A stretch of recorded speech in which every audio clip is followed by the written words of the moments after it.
don't get a real special treat this morning. My sermon will be very brief. Darn it. When I was a grad student at the University of Illinois, my best friend was, my father would say, more Catholic than the Pope. However, being a good Catholic, he had nothing against drinking. So one Saturday I asked him to go bar hopping with me. And he said sure, but first, being a good Catholic, he'd have to assist at Mass. He suggested that since the church was close to the bars, maybe I could attend Mass and then we could leave right from church. Save a little time, you know. His plan made a lot of sense, so I agreed. Now, this time would be my first Mass. Those who are of a certain age may recall that at one point in time, Protestants were taught that Catholics are going directly to hell. Do not pass go, do not collect $200, they're going to hell. And of course, they felt the same way about us. So I'm entering into this Mass thing a little leery, you know, expecting some sort of voodoo or fairy dust or some other magical witchcraft. About halfway through the Mass, something stirs inside me. Something that I've never experienced in a Protestant service before or since. And I know now that it's the Spirit of God, although I'd never admit that to myself at the time. Now, don't get me wrong, we still went out drinking that night. I wasn't that old, but something about the ritual of the Mass had connected in a way that had never occurred before. I had to go back, and I did. And in that moment, you see, just like my friend, just like our parable today, the parable of the mustard seed, my friend had sown the seed. And I actually see this moment as the beginning of my 30-plus year journey to the point that leads me to standing here this morning. The thing that we don't realize about the mustard plant is that it spreads like a weed. It'll take over everything if you let it. So in some places in ancient Palestine, sowing mustard seed was actually illegal. You could ruin a perfectly good field with this stuff. It's kind of like when I bought mint when I moved to South Carolina for the first time. I thought, oh boy, I had mint in my iced tea, right? That stuff overran everything. We had it in the yard, we had to climb up walls, we had it everywhere. That's kind of like how it is with the mustard plant.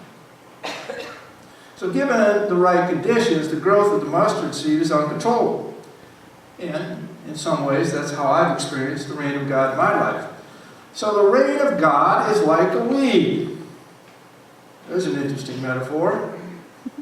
It's a weed because it can be a nuisance.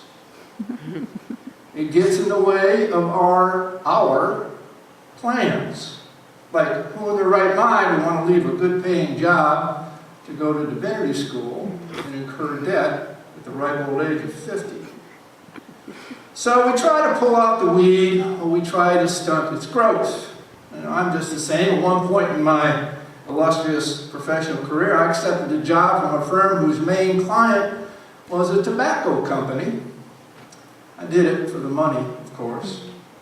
So through human eyes, the weed can ruin our life. So we keep trying to pull it out, or at least limit its growth. Of course, God knows this about us, so God keeps sowing seed. Or we get a little weed going, she tries to keep it going, nurturing it. Now, before this group went out to Pine Ridge, someone had planted a seed. I mean, not everyone is willing to take a week of their life to go live in an unconditioned dorm in the heat of the Plains summer. Not everyone is willing to go do construction work and call it a vacation. Not everyone is willing to cough up, I don't know, what is it, over $300 a head, I think, right? Yeah, over four. Over $400 a person to go sleep in these lovely conditions. You don't even have a swimming pool out there at the Radisson. That was a big shock to me. Okay, of course God sows the seed with all of us. Some of us feel led to do other kinds of work, which is just as important. Regardless, the seed has been planted. During their time at Pine Ridge, I'm sure that the plant that was planted in each one of these folks' heart grew. And it almost always does when we do good works. We receive a blessing from God. We should feel good about ourselves. We feel good about ourselves, and we should. In essence, that blessing is the result of the reign of God growing within us. And we'll see and hear about some of that growth here in a few minutes. Oftentimes when we finish these works, we think we've accomplished our mission. We go back to our team thinking we've done our bit. And for many of us, we pretty much relegate all that good work to when we have spare time in our life. We try to keep the reign of God in a neat little box or planter inside our heart. We don't want that weed to mess up our plans. Yet that's the way Jesus describes the reign of God, a weed that will mess up your field, that will mess up your life. This parable then presents a challenge, not just, of course, for the group that went out to Pine Ridge, but for all of us. The challenge is this: what are we going to do to continue to nurture the growth of the reign of God inside us? What are we going to do to allow the weed to overrun the neat little field that we call our life? Amen.